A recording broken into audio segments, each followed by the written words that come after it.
ఊరిని ఎంకమ్మ కౌసు ఇవ్వడంటే ఇవ్వడు. ఇవ్వండి, ఆ టవల్ ఇవ్వండి. కట్టుకోండి. ఛీ.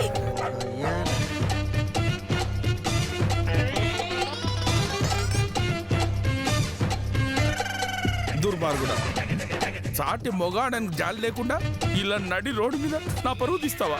నేను పరువు తీయడం కాదు, ముందు పైసలు తీయండి. డబ్బులా? పైసలా? ఎందుకు? ప్యాంటు అద్దెకి. ఆ?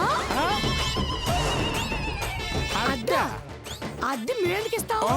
మామూలుగా తీసుకో. సారీ, మీ అమ్మగారు నేను రాసుకున్న అగ్రిమెంట్ ప్రకారం ఈ ప్యాంట్ ఎవరి దగ్గర ఉంటే అద్దె వాళ్ళ దగ్గర తీసుకోవాలి. నో, నేను ఇవ్వను. ఆ, అయితే ఆ అద్దె బదులు ఆ టవాల్ తీసుకొని వెళ్ళిపోతాను. వద్దు, అంత పని చేయండి. ఆ మోస్ట్ అద్దేదో నేనే ఇస్తాను. ఎంత? 100. నేను ఇవ్వను. ఎలా ఒగ్గాలి? ఎవరంటే ఎవరు?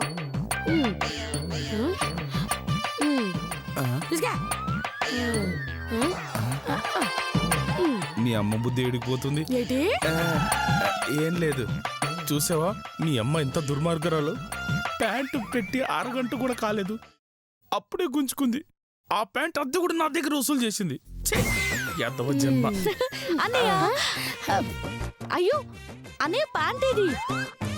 ఏం చెప్పనమ్మా, మా అత్త దుర్మార్గానికి నడి రోడ్లో నసిక్కుపోయిందమ్మా. ఏమైంది?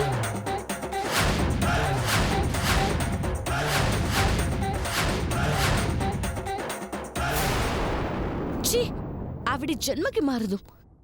జరిగిన అవమానానికి పెద్ద గుణపాఠం చెప్పాలంటే ఒకటే మార్గం అన్నయ్య. ఏంటో సిస్టర్?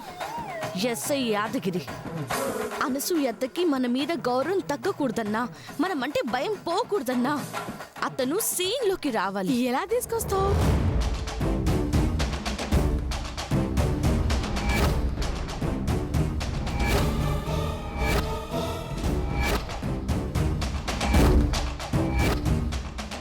అలా చేద్దాం అన్నయ్య.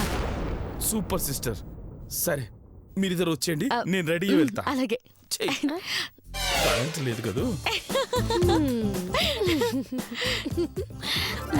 రెండు దిన వెళ్తా.